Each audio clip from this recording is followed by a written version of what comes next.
Definitely relate to that. These are so sad. I'm so sorry if this is yours. Relatable. Welcome to Your Mama House. Okay, so the other day I posted on our story that like we want to do a confession video, right? So thank you to everyone who sent your confessions in. Like we mentioned, we're going to keep everything anonymous. Some are from us and some are not from us, and we're not going to tell you who said what, but I think you'll find it interesting. Yeah, we don't know what all of them are either. And some of them are so sad, so just a trigger warning. You may need to take some time and focus on yourself, because these can be so heavy and emotional. So this is just a reminder to please take care of yourself. So here we go, at random. First one. Ooh, let's show you our bowl too. Yeah. Yay. Ooh. I have always been afraid to ask for help. These gonna make me cry. It's okay. Yeah. I have food issues because I was picky as a kid and my dad used to force feed me. That is sad. That's so sad. That is. Having been raised Christian, growing up in the church, I had been afraid to let go of religious ideologies because I had to lose myself completely and challenge everything I've ever believed in, valued, and stood for. It was freeing, but challenging. It is still challenging at times, but it is freeing nonetheless. Definitely relate to that. I feel like most people are out to exploit my kindness, which makes it hard to trust. Big facts. I have never stood up for myself. Oh my. These are so sad. Oh my gosh. Oh my gosh. I've lived without a father for as long as I can remember. And sometimes I feel numb when I try to understand my feelings about this. Damn. Yeah, people It's really so pour sad. their hearts out. Yeah. Try not to let it drop because it's my Okay. You can let them fall. Yeah. Ever since I was betrayed and got my heart broken, I haven't allowed myself to emotionally attach with someone romantically in a healthy manner because they will eventually betray and disappoint me too. When I was in high school, I met a boy who was the first to show me that good men exist. He's married now, and he set the bar so high that I find it hard to believe there is any man who is as good or even better than him. I'm afraid to leave. If nothing changes, at least I am somewhat comfortable with my discomfort. My need to belong sometimes leads me to give more than I should, even when that means being taken advantage of. There's a lot of hurt here. We are growing up and sometimes forget our parents are growing older.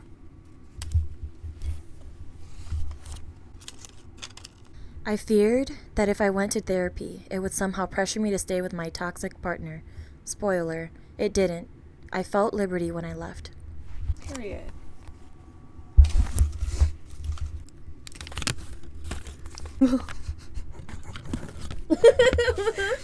I dated ugly men because I thought they would treat me better. Turns out, ugly or handsome, poor or rich, short or tall, if they do not want to treat you right, they just won't. That's facts. That is true. I don't know which men are the good ones when they're silent when the bad ones do wrong. As a kid, my dad was my hero. Now he is the guideline for the type of dad I don't want to be.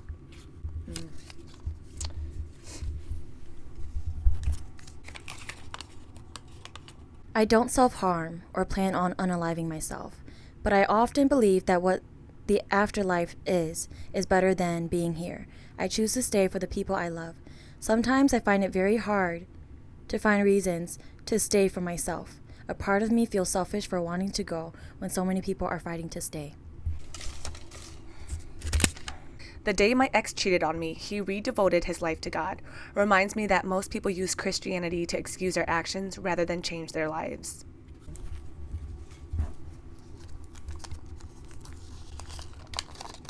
I'm shaking for some reason, not because I'm cold. Trauma is so interesting. It is. My family held me back from becoming the best version of myself.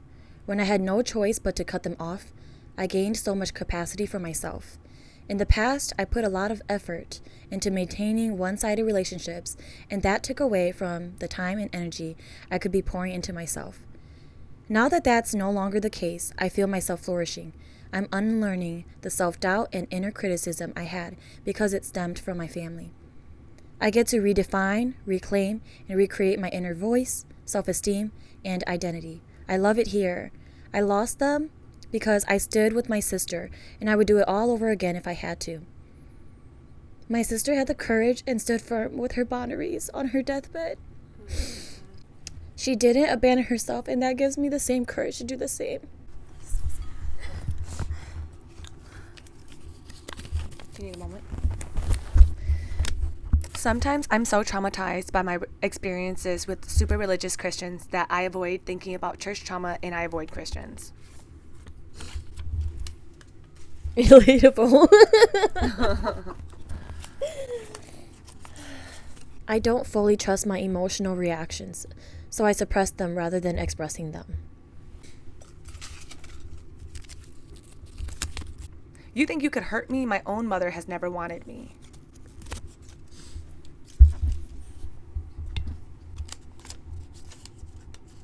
Anytime someone tries to humble me, I assume they are just threatened by what they see in me. Well, I wonder who wrote that one. I really feel that one. Difficult truth, I was abused by my aunt. My dad found out and did nothing to protect me. What a shame. You didn't deserve that. Greatest pain was taking an amazing woman that loved me for granted.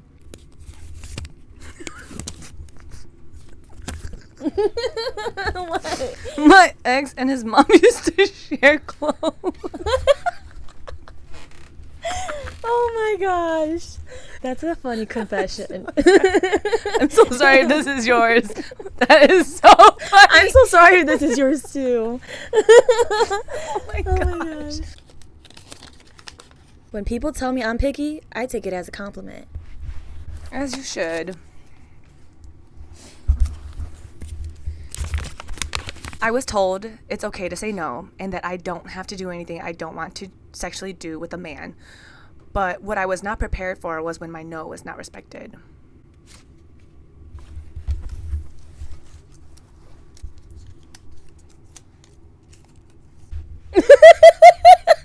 Sorry, I laughed because of a typo. Okay. You might be the... I'm so unserious. What? Oops. Sorry.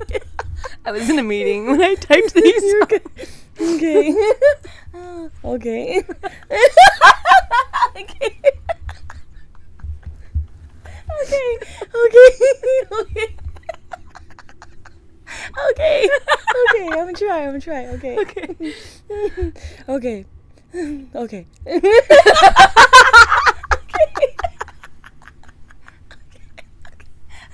It's not even silly. Okay. You might be the good that happens to others even when nothing good happens to you. What was the typo? You might be the food that happens to others. Wow.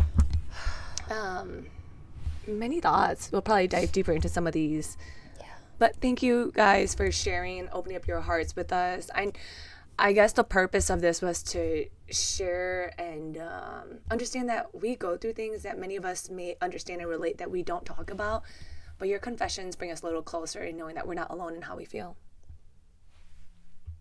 I agree 100%.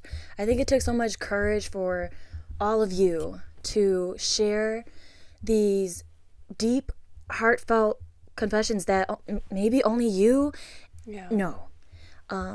And so I just really appreciate your vulnerability. Whether you shared it with not, it takes courage to be here and to be real with yourself, even if you don't share it with someone else. Mm-hmm. These are really deep, heartfelt confessions, and thank you, because honestly, like, hearing confessions, it makes me feel like I'm not alone, because I can relate to so many of these. Yeah. And my heart is with you. I hurt with you. I like you said, I feel and I hear and see so much hurt through these words, and it's so sad. Yeah, I do think it takes a lot of courage to say how you feel and to feel what you say, right? Like we always talk about, but it is a little liberating in a sense. And I feel like if anything, it makes us feel a lot less alone, right? I think a lot of times we feel that like no one understands me. Unfortunately, a lot of us do. So we can go through it together. Yeah, the biggest thing here is like we are not alone in what we're going through. You know, even when we're going through such hard seasons, just to know that we have someone who can also relate or can empathize with us or be there, simply their presence, their love, their energy being there with us, it makes it all more endurable. Thank you guys for joining us, and we'll see you on the next video.